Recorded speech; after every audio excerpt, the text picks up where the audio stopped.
ॐ श्री गणेशाय नमः। ॐ श्री सरस्वत्यै नमः। ॐ श्री सद्गुरुभ्यो नमः। ॐ भागवत भगवान की जय।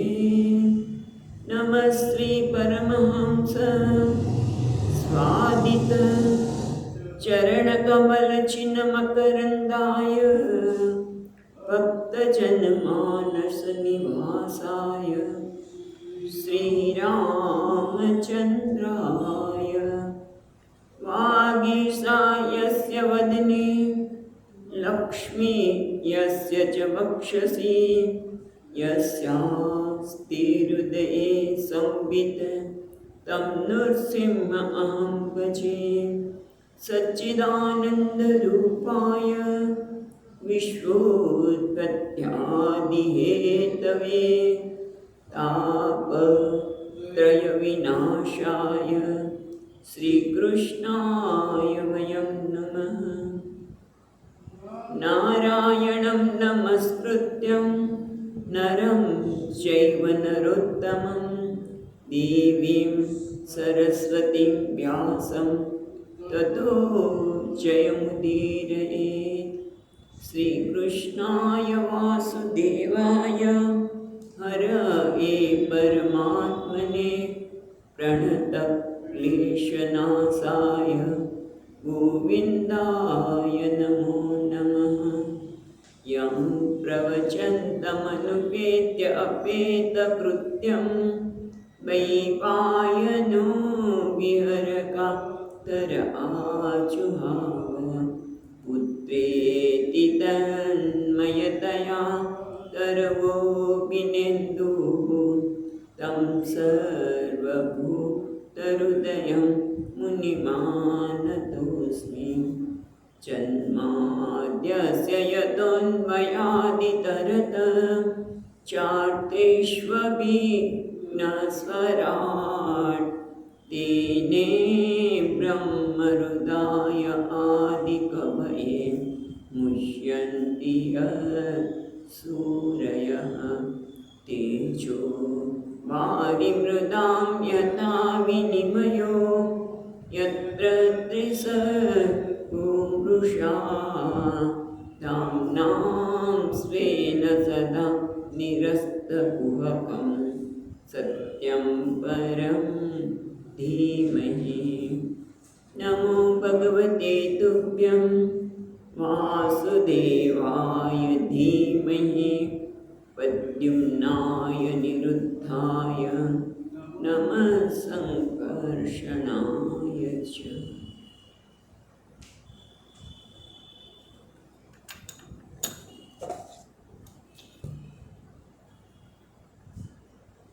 श्री कृष्ण गोविंद हरे मुरारे कृष्ण गोविंद हरे मुरारे।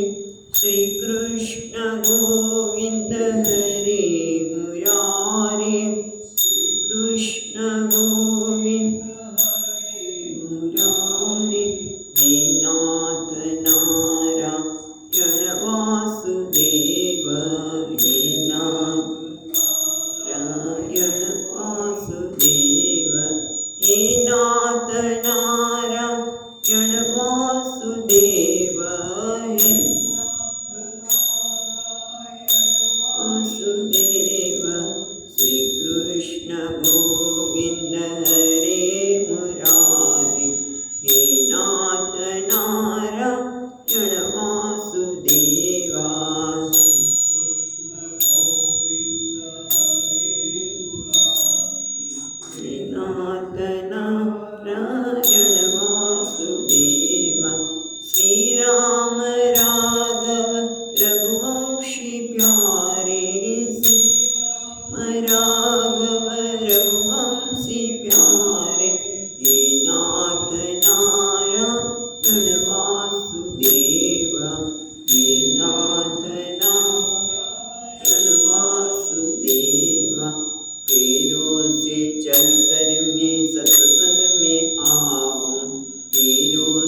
વાસુદેવ હે નાથ નારાયણ વાસુદેવ શ્રી કૃષ્ણ ગોવિંદ હરે મુરારે હે નાથ નારાયણ વાસુદેવ શ્રી કૃષ્ણ ગોવિંદ મુરારે હે નાથ નારાયણ વાસુદેવ શ્રી રામ રાઘવ રઘુવંશી પ્યારે શ્રી રામ રાઘવ રઘુવંશી પ્યારે હે નાથ નારાયણ વાસુદેવ હે નાથ नारायण वासुदेव पीरू से चलकर मैं सत्संग में आऊं पीरू से चलकर मैं सत्संग में आऊं हाथों से श्री गोपाल सेवा में पाऊं वाणी से हरदम में यह गीत गाऊं वाणी से हरदम में यह गीत गाऊं हे नाथ नारायण वासुदेव हे नाथ नारायण वासुदेव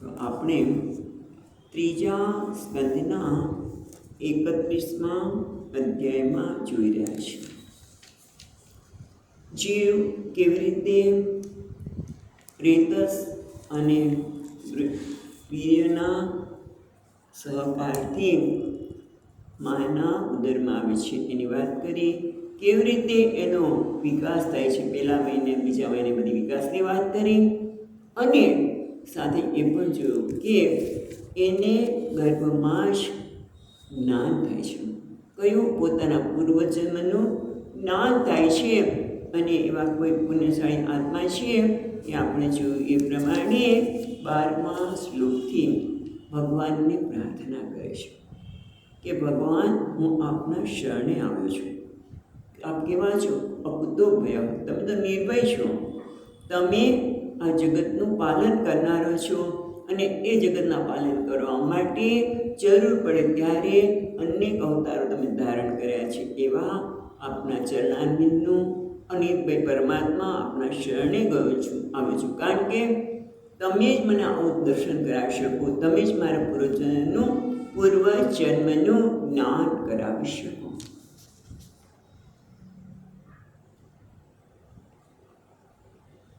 અને પછી આપણે એ પણ જોયું કે ભગવાનને શરણે જવાનું કારણ શું તો કે ભગવાન મારા માટે સેવ્ય છે હું એનો સેવક છું અને એના માટે જોયું એ પ્રમાણે કે હું તો માયાના આશ્રય કરીને બદ્ધ હોય એવું લાગું છું પણ આપ તો કેવા છો વિશુદ્ધ અવિક્રિય અખંડભૂત એવા જ્યાં પરમાત્મા રહે છે ત્યાં જ હું નજીકમાં છું અને એવા પરમાત્માને નમસ્કાર કરું છું અને સાથે સાથે એમણે એ પણ બધી વાત કરી કે કેવા પ્રાર્થના તો સુંદર છે જુદા જુદા શ્લોકમાં એમણે પરમાત્માના સ્વરૂપને બતાવ્યો કે ભગવાનનું સ્વરૂપ કેવું છે અવિકુંઠ મહિમા ભગવાનનો મહિમા કેવો છે જે કુંઠિત નથી એવો મહિમા છે અને સાથે પ્રકૃતિ અને પુરુષથી પણ પર એવા પરમાત્માને હું શરણે જાઉં છું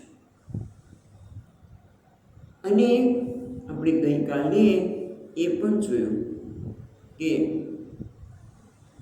શરણે જવાની શું જરૂર છે તો કે તમને તો અજ્ઞાન અધ્યાયમાં ફસાયેલા છો ને એ તમને ખબર પડી ગઈ છે તો જ્ઞાનથી પ્રાપ્ત થઈ જશે ભગવાનના શરણની આવશ્યકતા શું છે જ્ઞાન પ્રાપ્ત કરો ભગવાનનું પૂરું થઈ ગયું તો કે ના ભગવાનનો અનુગ્રહ થાય તો જ જ્ઞાન થઈ શકે એ સિવાય ભગવાનના અનુગ્રહ શક્ય નથી અને ભગવાન પોતે જ જ્ઞાન સ્વરૂપ છે ગુરુ ગઈકાલે શબ્દ જોયો એ પ્રમાણે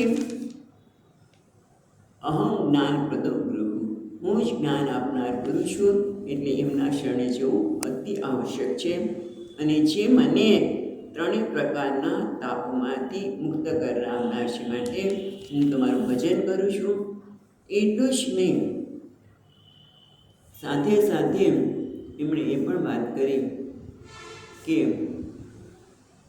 તમે મારા પર ઉપકાર કર્યો છે કે જેથી કહેવાય આપ પૂર્ણ નિર્તિશય દયાવાળા છો. તમે દીનાનાથ છો, હું તો દીન થઈ ગયો છું અને તમને બીજું કશું જ કરી શકું નહીં. હું ફક્ત પૂજા કે પ્રાર્થના કરી શકું શબ્દથી અને બે હાથ જોડું છું. એટલે અંજલિ કરી શકું, બે હાથ જોડી શકું. અને ગઈકાલે 20મો શ્લોક આપણે જોયો હતો. બહુ સુંદર શ્લોક છે. કેવું સુંદર તે પ્રાર્થના કરે છે. સોહમ વસન અપી વિભો બહુ દુઃખવાસમ ગર્ભાન નિર્ગમિષે બહિરંધકૂપે યત્રોપયાતમુપસર્પદેવ માયા મિથ્યામતિર્યદનુ સંસ્કૃતિ ચક્રમેતે.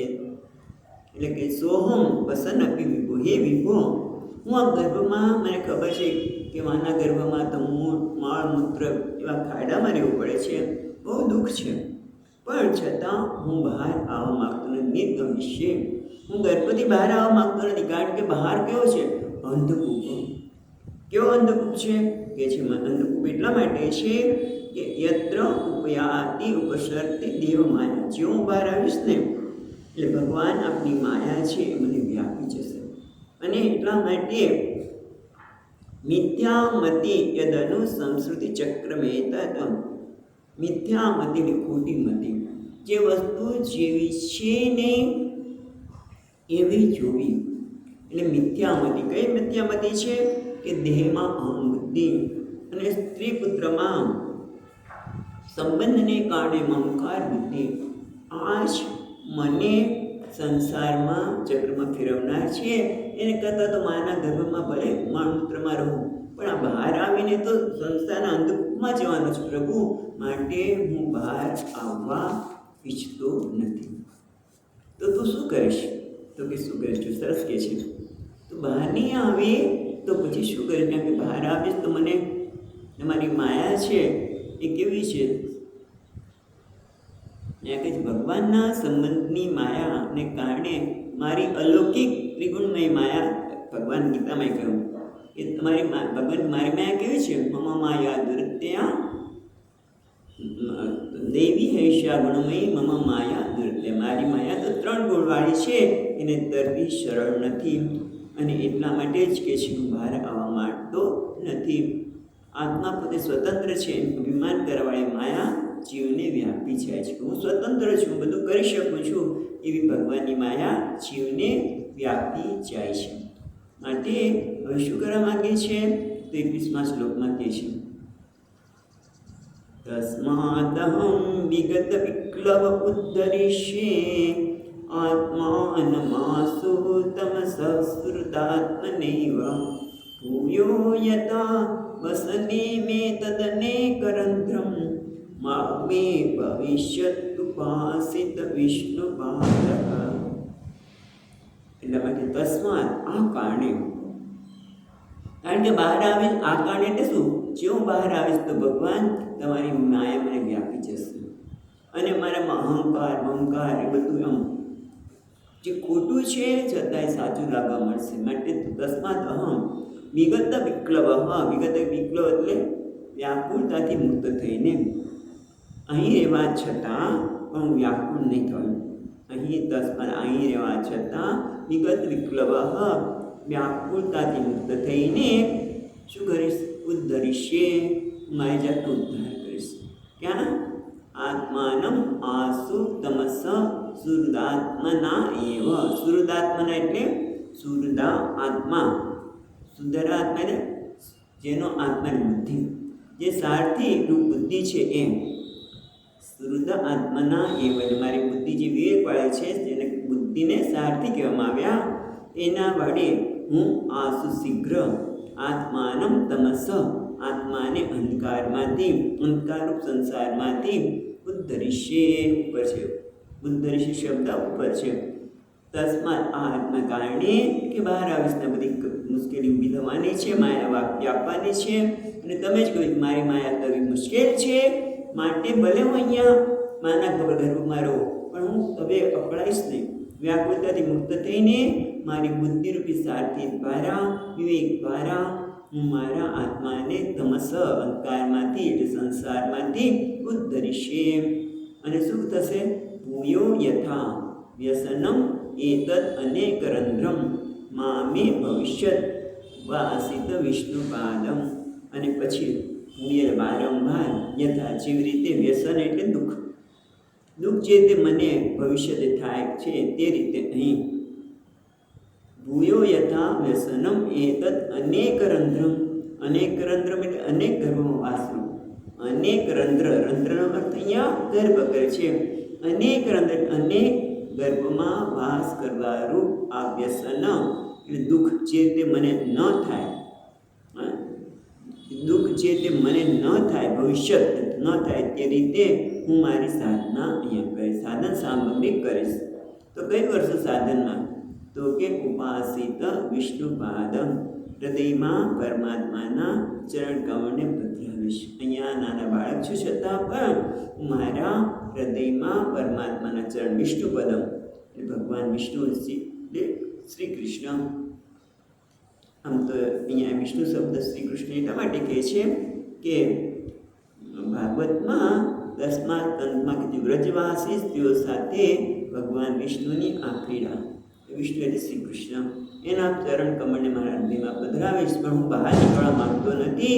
અને એ રીતે ભગવાનનું ચરણ મારા હૃદયમાં ચરણ કમળ પધરાવી એની આરાધના કરીશ કે જેથી હવે અનેક જન્મમાં જે બધા દુઃખ ભોગવું છું, રંધ્ર અનેક જન્મમાં જઈને જે દુઃખ ભોગવું છું એમાંથી મુક્ત થઈ જઈશ. હવે હું મારો ઉદ્ધાર કરવા માગું છું પ્રભુ, પણ હવે મારે બહાર નથી આવવું. ભલે અહીંયા મૂળ મંત્રમાં હેરાન તો એટલે અહીંયા કહે છે, હજી આ વાત થાય છે ત્યાં કપિલ ભગવાન આગળ કહે છે 22મા શ્લોકમાં કપિલ ઉવાચ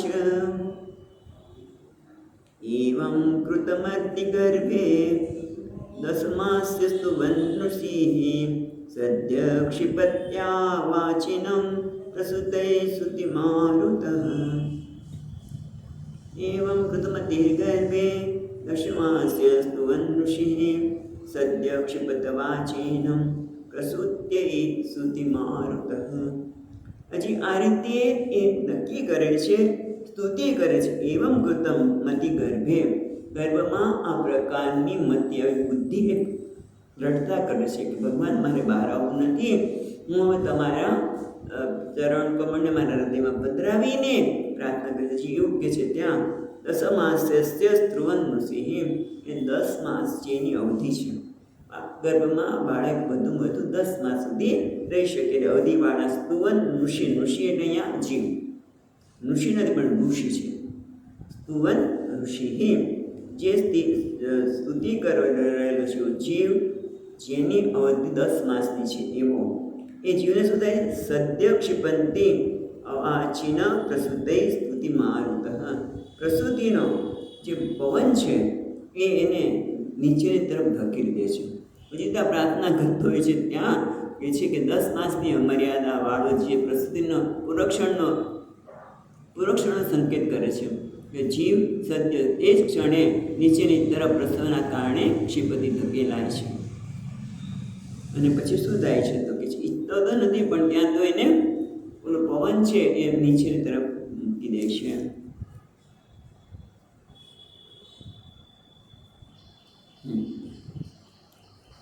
ત્રેવીસમા શ્લોકમાં કહે છે તેનાવસૃષ્ટ સહસા કૃત્વા વાક્ષિર આતુરઃ વિનિક્ષાંતિ ક્ષેણ નિરસ્વાસો હત સ્મૃતિઃ. હવે શું થાય છે તો તેને સ્તુતિ મારુતેન, જે પ્રસુતિનો વાયુ છે જેને નીચે ધકેલે છે, તેન અવસૃષ્ટ એટલે અવસૃષ્ટ એટલે એના પોતાના સ્થાનથી પ્રચલિત કરીને, ગર્ભમાં જ્યાં છે ત્યાં તેને પ્રચલિત કરીને એના માટે તેન અવસૃષ્ટ, સહસા અવસૃષ્ટ. આમ તો અચાનક જ, સહસા એટલે અચાનક, તેન અવસૃષ્ટ સહસા એને અચાનક પ્રસૂતિનો વાયુ છે એને અચાનક એના સ્થાનમાંથી પ્રચલિત કરે છે, નીચે ધકેલી દે છે. એટલે શું કહે છે? કૃત્વા અવાક્ષિર આતુરઃ એટલે એનું મસ્તક નીચેની તરફ જાય ને બાળક બહાર તો ભાળ આવતું હોય ત્યારે મોટે ભાગે બાળકનું મસ્તક નીચે હોય છે, પગ ઉપર હોય છે. અને કોક જ એવા હોય કે અહીંયા ટીકાકાર કે છે બધું કે એના પગ નીચેની તરફ પહેલાં પગ આવે પછી મસ્તક આવે. એટલે અવાક શિર આતુર એટલે અવશ્ય એને કહે કોઈ એની પાસે કોઈ કહે ને અવસહ અવસહ એટલે ગુજરાતી શું કહેશો કોઈ પ્રકારની આપણે સરસ શબ્દ અવશ્ય શું શબ્દ પર અર્થ કરશું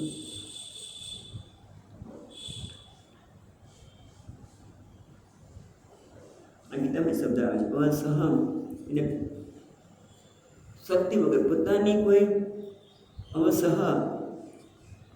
આતુર એટલે અવસહ પોતાની કોઈ ઈચ્છા વગર નિષ્ક્રાંતમ અતિકૃષ્ણેન નિશ્વાસો હત સ્મૃતિ એટલે અતિકૃષ્ણેન નિષ્ક્રાંત અવસહ એટલે અસહાય આતુરમાં અવશ્ય એટલે અસહાયતાથી એનું મસ્તક નીચેની તરફ જાય છે. એ અવસહ થઈને નિષ્ક્રાંતિ અતિકૃષ્ણેન નિશ્વાસો હત સ્મૃતિ એની બધી આજે અત્યાર સુધી એને સ્મૃતિ હતી કે પોતે કોણ હતો, કયા જન્મ શું કર્યું, બધી સ્મૃતિ જતી રહે. જેવો વાયુ પ્રસુતિનો વાયુ એને નીચેની તરફ ખેંચે છે એ બધું જ અતિકૃષ્ણ એટલા કષ્ટ થાય છે કે એ પોતાની સ્મૃતિ પણ ભૂલી જાય છે. અને સાથે સાથે શું થાય છે નિરુશ્વાસ એ શ્વાસ એમ કે જતો રહેતો એટલે શ્વાસ ન ચાલતો એટલે મૂર્છિત જેવો થઈ જાય છે. શ્વાસ નથી જતો નથી રહેતો તો મૃત્યુ પામે પણ મૂર્છિત બની જાય. એટલે કે પ્રસ્તુતિના વાયુથી એકદમ નીચે ધકેલાયેલો નીચેની તરફ મસ્તકવાળો પીડા પામતો શ્વાસ પણ ન લઈ શકતો નિશ્વાસ એટલે મૂર્છિત જેવો હરિના સ્મરણથી રહિત બનેલો હતો. સ્મૃતિ પહેલાં ભગવાનની સ્તુતિ કરતો હતો બધું જ નીકળી ગયું અને પોતે બહાર આવી જાય છે. ત્યાં મનસિદ્ધર મહારાજ કહે છે કે પ્રસૂતિના વાયુથી નીચે ધકાયેલો એ કેવો છે શેરડીનો રસ કાઢવાના યંત્રમાં નાખ્યો હોય તમે શેરડીને એના યંત્રમાં નાખો તો કે પીલાય અને પછી એ પૂછા બધા બહાર નીકળી જાય. બરાબર એ રીતે અહીંયા દ્રષ્ટાંત આપે છે કે શેરડીનો રસ કાઢવાના યંત્રમાં નાખ્યો હોય તેઓ દુઃખી મૃત્યુ પામેલો હું ફરીવાર જન્મ્યો એ વગેરેના પૂર્વજન્મના અનુસંધાનવાળી સ્મૃતિ જેને નષ્ટ થઈ ગઈ છે તેઓ વળી પેલા પગ નીકળે તેમ કોઈકના જણા બને છે, પરંતુ પ્રથમ શિર નીકળે છે અને એનો જન્મ થાય છે. ચાલો હવે આગળ કે છે હવે એને આગળ વર્ણન કરતા કે છે પતિતો ભુવ શૃંગમુત્રે વિષ્ણા ભૂરિવ ચેષ્ટતે યતિ ગતિ જ્ઞાને વિપરીતાનામ ગતિગતઃ. હવે શું થાય છે પતિતો ભૂમિ એટલે પૃથ્વી પર ભૂવ્ય છે ને પતિતો ભૂવ્ય શૃંગમુત્રે પતિતો ભૂવ્ય એટલે પૃથ્વી પછી અશૃંગમુત્રે એટલે મિષ્ટા અને અણમૂત્ર અશૃંગમૂત્રે વિષ્ટા ભૂરિવ ચેષ્ટતે એટલે રુધિર અને મૂત્રમાં એ ભૂમિ પર પડે છે. એ સાથે આ બધા વિષ્ટા ઉત્પન્ન કરનાર ક્રિયાની છે એ આરોપ્ય છે. ચેષ્ટતે એટલે આરોપ્ય છે. જેમ વિષ્ટા ભૂરિવ ચેષ્ટતે એની જેમ ઇવ ચેષ્ટતે એટલે રુધિર અને મૂત્રમાંથી અશૃંગમૂત્રે રુધિર અને મૂત્રની સાથે ભૂમિ પર બહાર આવે છે અને વિષ્ટા ઉત્પન્ન થયેલા ક્રિયાની જેમ એ આરોપ્ય છે. ચેષ્ટતે રોરુયતિ ગતિ જ્ઞાને એ ગર્ભવાસમાં જે જ્ઞાન થયું હતું ને બધું જ્ઞાન જતું રહ્યું. વિપરીતાનામ ગતિગતઃ અને એટલું જ નહીં ગર્ભમાં થયેલું જ્ઞાન તો તિરોહિત થઈ ગયું પણ વિપરીતામ ગતિમ ગતઃ એને બદલે વિપરીત દશા એટલે વિપરીત દશા એટલે શું દેહ ઇન્દ્રિય વગેરેના અભિમાન પ્રાપ્તવાળું એ જ્ઞાનના લીધે એ પોતે કષ્ટ અનુભવે છે અને નાટે રોરુયતિ એટલે રડે છે. પુનઃ રોરુયતિ એટલે પુનઃ એ રડવા માંડે છે. એમાં સિદ્ધર મહારાજ શું કહે જરા જોઈએ તો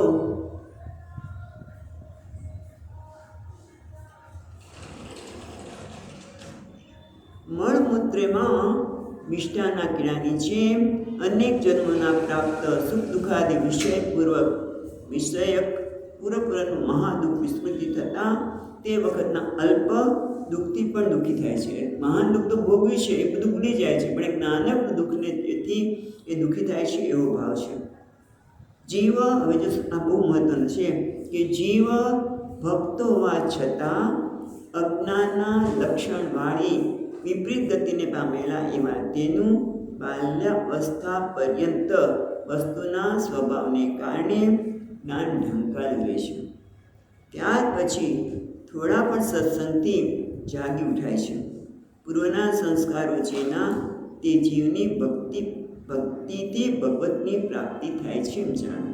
એટલે અહીંયા પ્રશ્ન કદાચ ટીકાકારે નથી બતાવે, વંશીધર મહારાજે પણ કહે છે કે પોતાનું જે જ્ઞાન હતું ભૂલાઈ ગયું અને વિપરીત જ્ઞાન થઈ ગયું કે આ દેહ મન બુદ્ધિ છે, અને એના કારણે થોડુંક દુઃખ થાય છે તેને મહાન દુઃખ માનીને એ રડવા લાગે છે. તો શું આમ જ થશે? તો કે ના, ભગવાને કહ્યું છે ને છઠ્ઠા દેહમાં જ આવશે, નહીં કલ્યાણકૃત કશ્ચિત દુર્ગતિમ તાત ગચ્છતિ.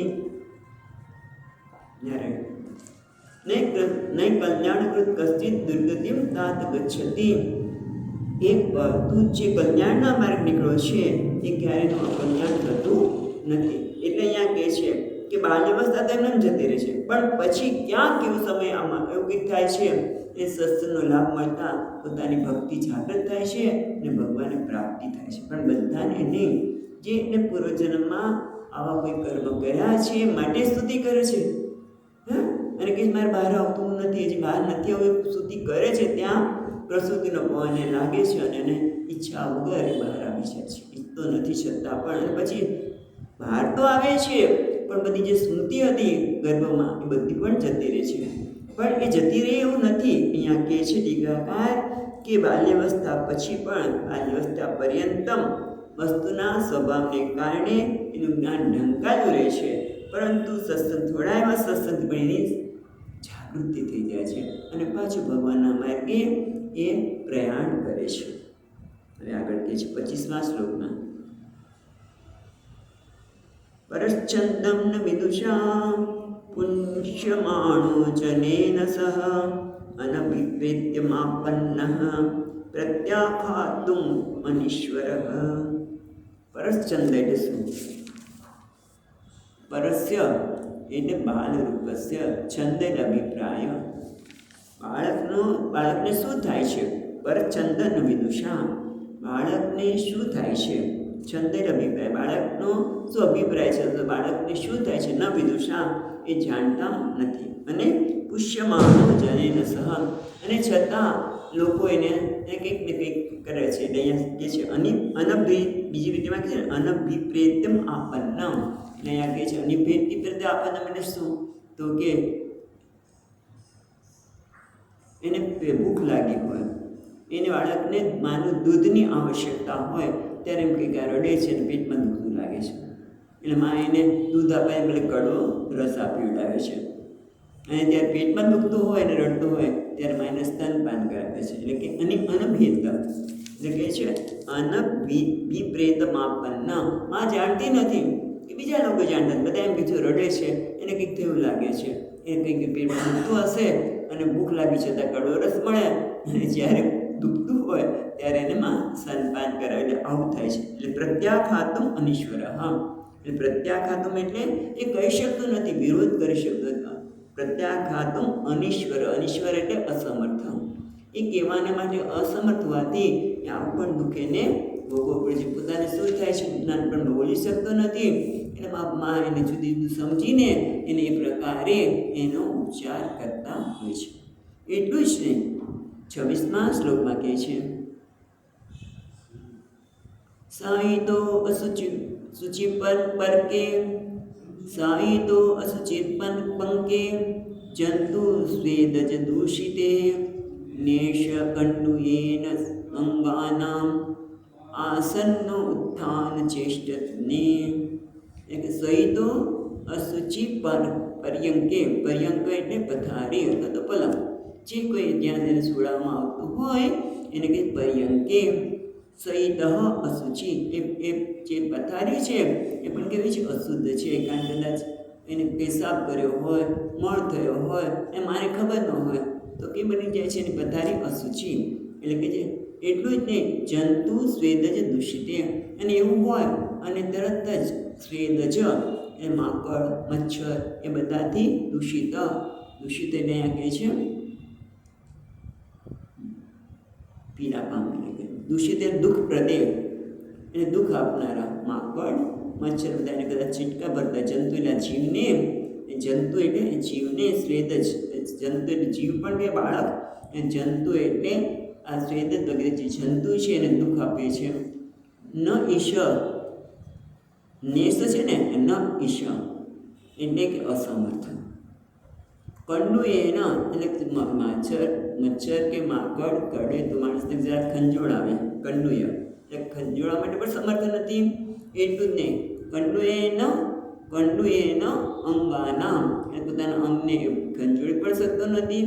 પછી કે આસનમ ઉત્થાનમ ચેષ્ટને, અને ઊભો થવા, બેસવાનું, ઉઠવાનું, પડખું બદલવું એ પણ કરી શકતો નથી. એટલે જંતુના સ્વેદથી ઉત્પન્ન થયેલા જંતુ વગેરેથી દૂષિત થયેલો અપવિત્ર પથારીમાં, ખાટલામાં સોડાવેલો પોતાના અંગોને ખણવા માટે કે બેસવામાં, ઉઠવામાં કે પડખું બદલવામાં એ અસમર્થ હોય છે. આ બાળકની જે સ્થિતિ છે એનું વર્ણન કરતા આગળ કહે છે 27મા શ્લોકમાં તુદયન્ત્યામ વત્તચ્ચમ દંસામસકામત્ગુણાદયઃ રુદન્તં વિગતજ્ઞાનં કૃમય કૃમિક યથા. એટલે કે છે પહેલાં દ્રષ્ટાંત આપે છે કૃમય કૃમિક યથા. યથા એટલે જેવી રીતે, કૃમિક એટલે નાના જંતુ, નાના કીડાઓ, અને કૃમિક એટલે મોટા. એટલે મોટા કીડા હોય નાના કીડાને દુઃખ આપે, એને થઈ જતા હશે એવું પણ કરે ને. એટલે કે છે જેમ મોટા કીડા નાના કીડાને કરડે અથવા તો દંશ આપે તેમ તુદંતી, પેલી લીટીમાં જો આત્મત્પચમ એટલે તુદંતી આમત્પચમ છે. તુદંતી આમત્પચ એટલે આમ એટલે કોમળ. બાળકની ત્વચા કેવી છે? કોમળ. કોમળ ત્વચાને તુદંતી કોણ દુઃખ આપે છે? દુઃખ આપી રહ્યા છે, પીડા આપી રહ્યા છે. તુદંતી દુઃખ આપવું અથવા તો પીડા આપી. દશા મશકા મત્ગુણાદય, અને એ વખતે આ કોમળ ત્વચા ઉપર આગળ વાત કરીને કે દંશ એટલે મચ્છર, ડાંસ કે ડાંસ, મચ્છર, માકડ વગેરે આ સુકોમળ ત્વચાને એના પર ડાંસ આપે છે, ડંખ આપે છે. એના લીધે બહુ પેઇન થાય છે, તુદંતી પીડા થાય છે. પણ એ હવે બીજું કશું કરી શકતો નથી, માટે રુદંતમ એ રડી લે છે. કેમ? વિગત જ્ઞાનમ, કારણ કે વિગત જ્ઞાન એટલે શું? જેનું જ્ઞાન જતું રહ્યું છે તે. પણ કયું જ્ઞાન? જે ગર્ભમાં જેને જ્ઞાન મળ્યું હતું કે પોતે કોણ છે, ભગવાનના દર્શન થયા હતા. કે બહાર અને અંદર બધી એને ભગવાનના દર્શન થાય છે. યાદ હોય તો કયો છે શ્લોક? 19મા શ્લોકમાં છે જો, પશ્યેદ બહિર્હૃદય ચ ચૈત્યમેવ પ્રતીતમ. ભગવાન છે પરમ પુરુષ પુરાણમ, ભગવાનને બહાર અને અંદર સ્પષ્ટ રીતે જોવે છે. જેમ ભોગતા પોતે જે ભોગવી રહ્યો હોય, અપરોક્ષ રીતે જાણે છે કે હું આ ભોગવી રહ્યો છું, આજે મીઠાઈ ખાઈ રહ્યો છું, મીઠાઈનો આ સ્વાદ છે સુંદર, એમ જેને સ્પષ્ટ રીતે જણાય છે એ રીતે એ બહાર અને અંદર ભગવાનના દર્શન કરે છે. જે પુરાણ પુરુષ છે, જે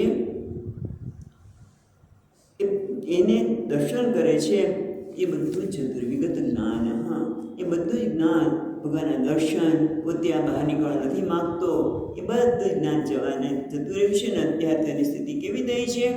એક નાનો કૃમિ મોટા કૃમિ નાના કૃમિને દંશ આપે, એમાં બધા દંશ આપી રહ્યા છે, પોતે કશું કરવામાં સમર્થ નથી. એટલે એક જ સમર્થ છે શું? રડવું. એ રુદંતમ એ રડી રહ્યા છે.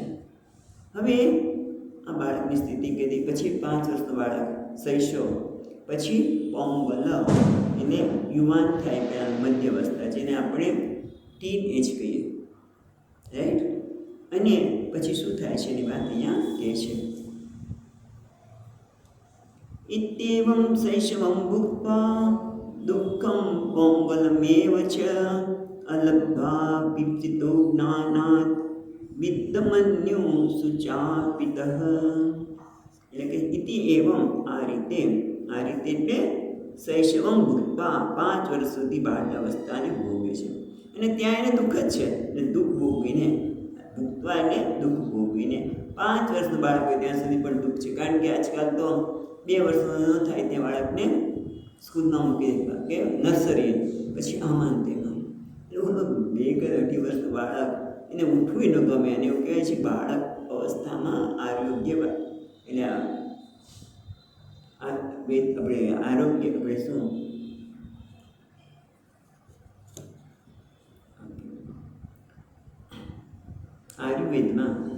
આયુર્વેદ પ્રમાણે લોકો એવું કહે છે કે બાળક અવસ્થામાં કફનું પ્રાધાન્ય હોય એટલે એને ઉઠવાનું ગમે ને, એને ઊંઘ વધારે આવે.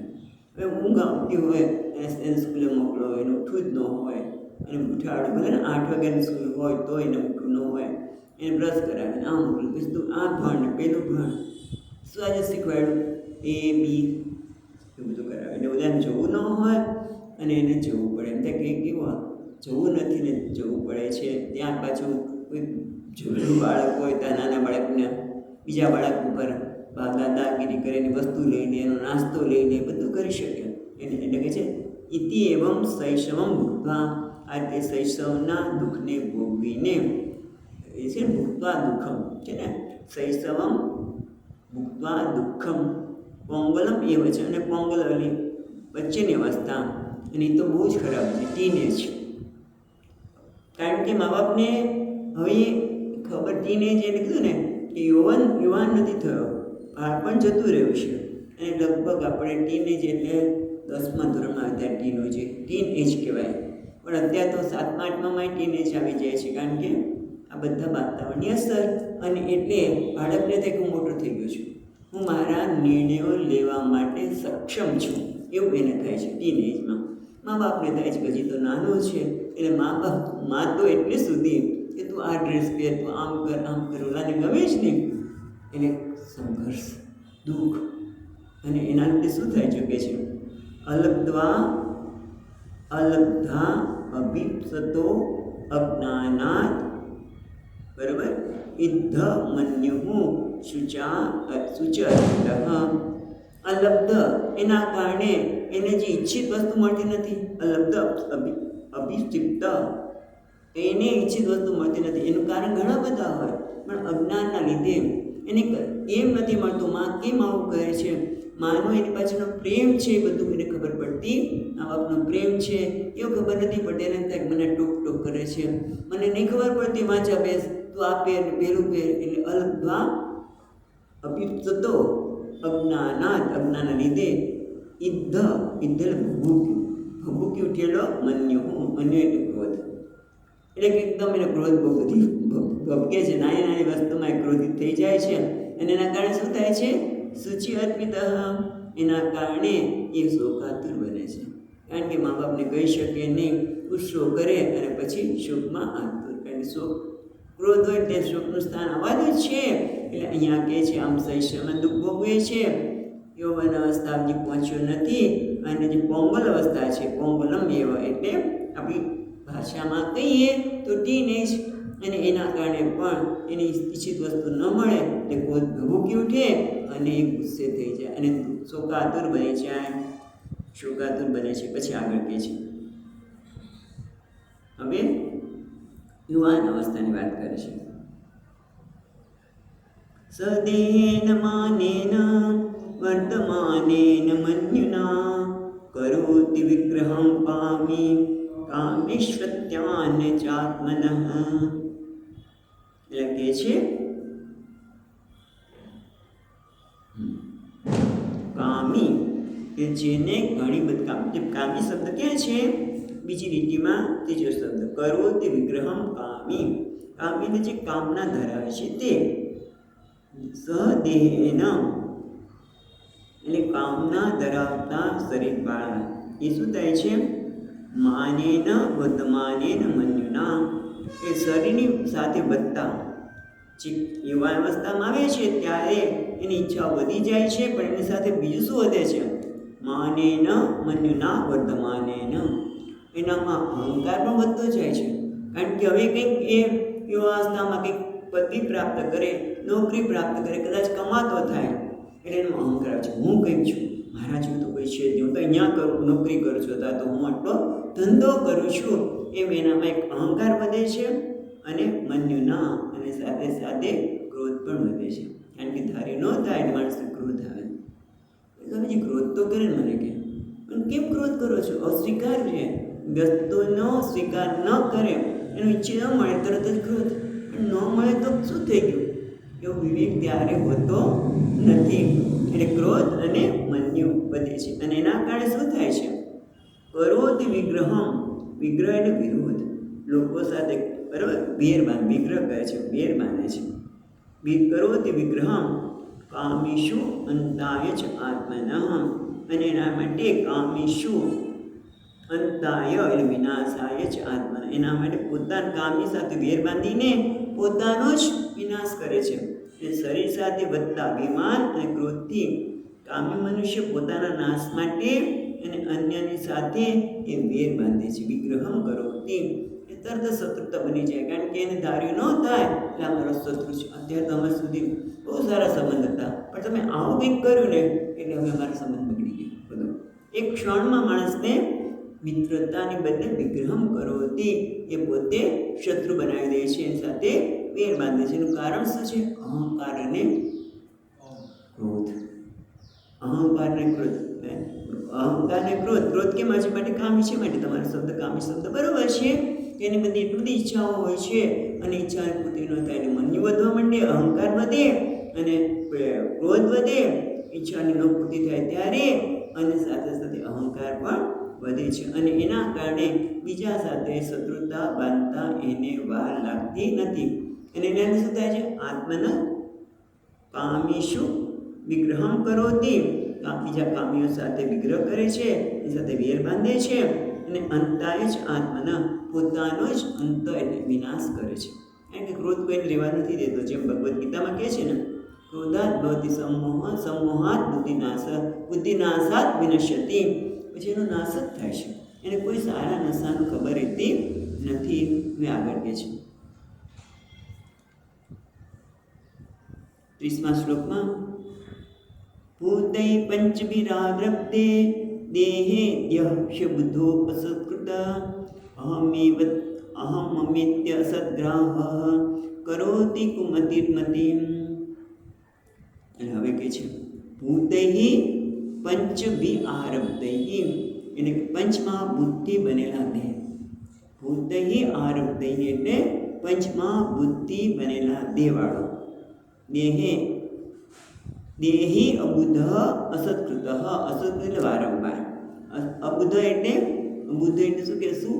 બુદ્ધિ, જેની બુદ્ધિ બરોબર નથી. એટલે અબુધ અસદ્ગ્રહ, અસદ્ગ્રહ એટલે અન્યથા ગ્રાહી. અસદ્ગ્રહ ક્યાં છે ભાઈ?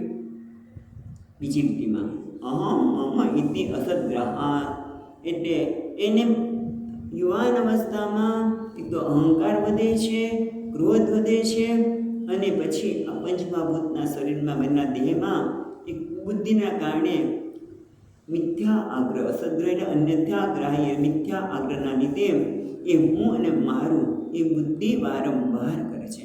અહમ હમ ઇતિ અસદ્ગ્રહાત કરોતિ કુમતિઃ મતિમ અસત્કૃત. અસત્કૃત ક્યાં છે? આગળ પેલી લીટીમાં છેલ્લો શબ્દ. એટલે પંચમહાભૂતના બનેલા દેહમાં કુબુદ્ધિવાળો મિથ્યા આગ્રહના લીધે હું અને મારું, જે સત્ય નથી. આ શરીર પણ પોતાનું નથી. ક્યાં? ગર્ભમાં ખબર હતી કે આ શરીર હું નથી, આ પરમાત્માને મેળવવા માટે જ મારો જન્મ છે, બધું ભૂલી જાય છે ગર્ભમાંથી બહાર આવે ત્યારે. અને પછી તો આ માયામય હોય પાઈ જાય છે. એ અવસ્થામાં તો એ પોતે હું અને મારું એવો મિથ્ય આગ્રહ અને અહંકારમાં વારંવાર એની બુદ્ધિ રચી પચી રહે છે. બુદ્ધિ વારંવાર કરે છે, રચી પચી રહે છે. અને પછી શું થાય છે? તો આપણે આગળ કહે છે તદર્થમ એટલે દેહ માટે. ચાલો 31નો શ્લોક.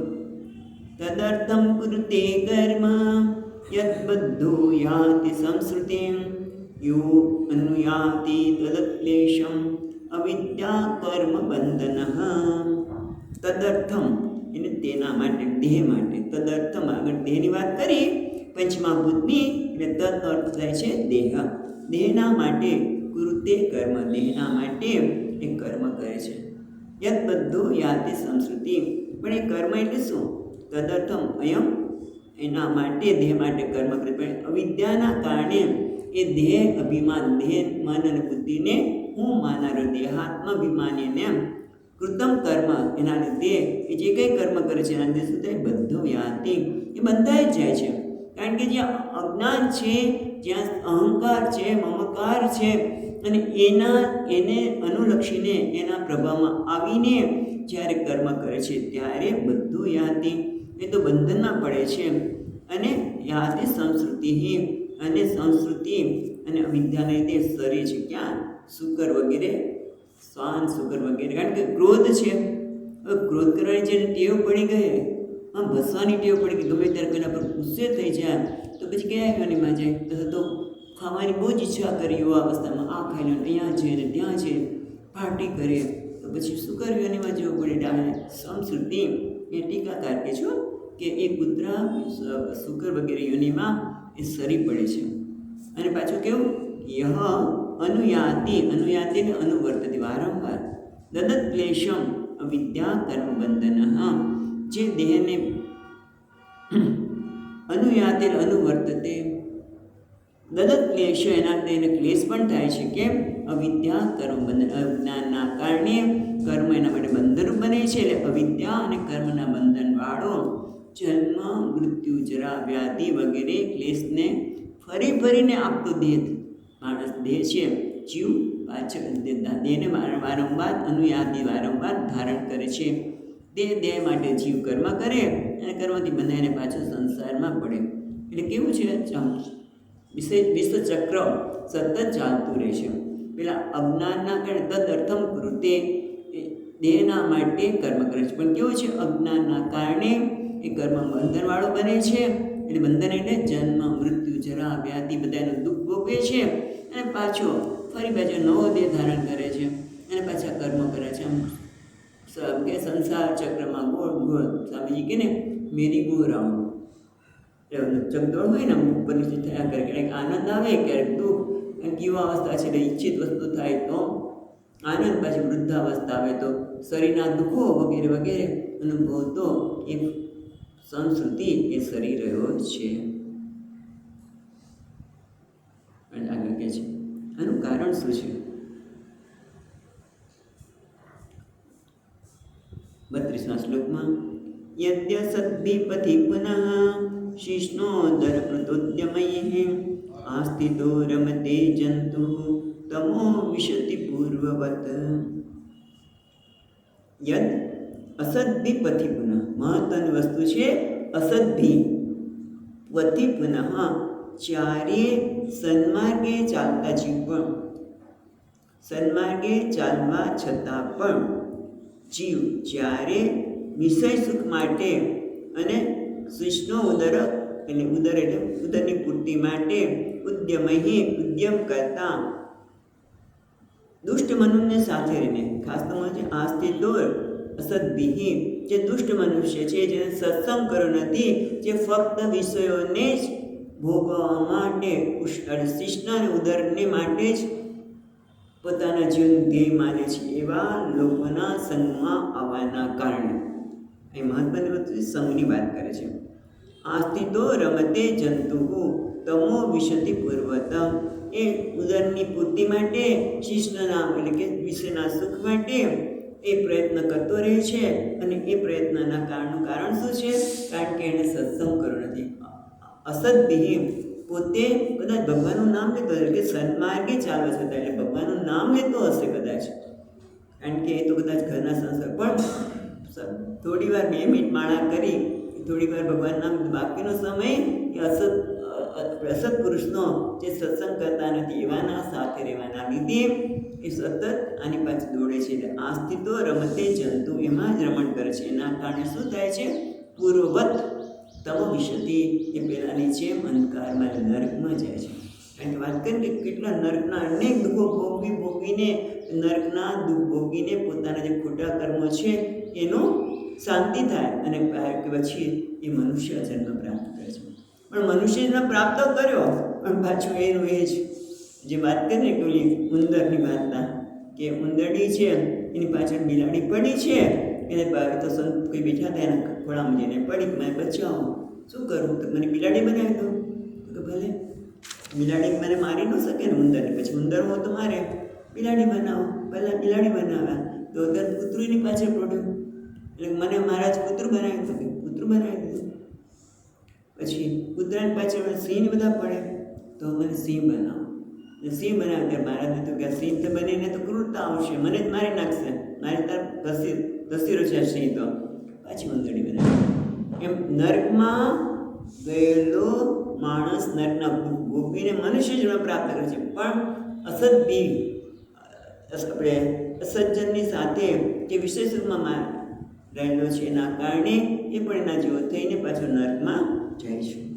એટલે કહે છે પણ એવું નથી બધા માટે. દીપિનીકાર કહે છે કે દુષ્ટ મનુષ્ય સાથે રહીને તેના માર્ગમાં રમણ કરે છે અને પથિર સન્માર્ગે ચાલવા છતાં પણ જે દુષ્ટો સાથે રમણ કરે છે તે ફરી આત્માના દેહને પ્રાપ્ત કરે છે, રમાઈને નર્કને. પણ બધા એવા નથી. તો કે યદ્ભી સદ્ભી પથી પુનઃ, પણ જે સન્માર્ગે ચાલે છે એ કૃષ્ણ સેવાપરાયણ મનુષ્ય સાથે રહીને કહે ને કંઈક એવા પુણ્ય કર્મો કર્યા હોય અને જે સત્સંગી હોય. અહીંયા શું કહે છે? કૃષ્ણ સેવાપરાયણ મનુષ્ય સાથે રહીને રમણ કરીને જીવ પૂર્વની જેમ કૃષ્ણને પ્રાપ્ત કરે છે. એટલે એનું વિરોધી વચન હૃદયગમ્ય કરવા જેવું છે. એટલે બંને વસ્તુ છે.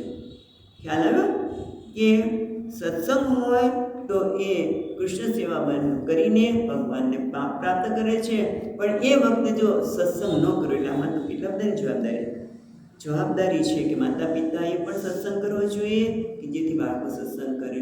પણ જો એ જ આમાં રમણ કરતા હોય શિષ્ટનો ઉદ્ધાર માટે તો પછી બાળક પણ એ જ કરવાનું. ને જ્યારે તમે આની પાછળ લાગો એટલે ખોટું કર્મ થવાનું છે.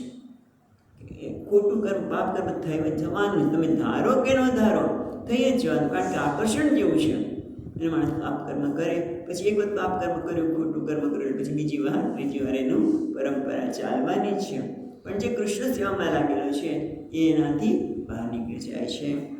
પછી આવે કે છે કે દુષ્ટના સંગથી જે અસત્સંગ જે દુષ્ટનો સંગ કરે છે તો એનાથી એને શું ગેરલાભ થાય છે એ આપણે હવે આવતા વખતે જોઈશું.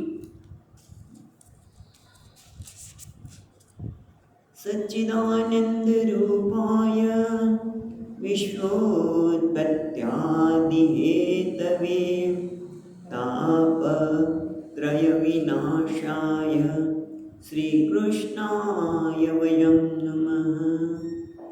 યં પ્રવચन्तમનુપેત્ય અપેતકૃત્યં વૈપાયનો વિહરકાતર આજુહાવ પુત્રેતિ તન્મયતયા તરવોપિનેન્દુઃ तं સર્વભૂતહૃદયં મુનિમાનતોऽસ્મિ.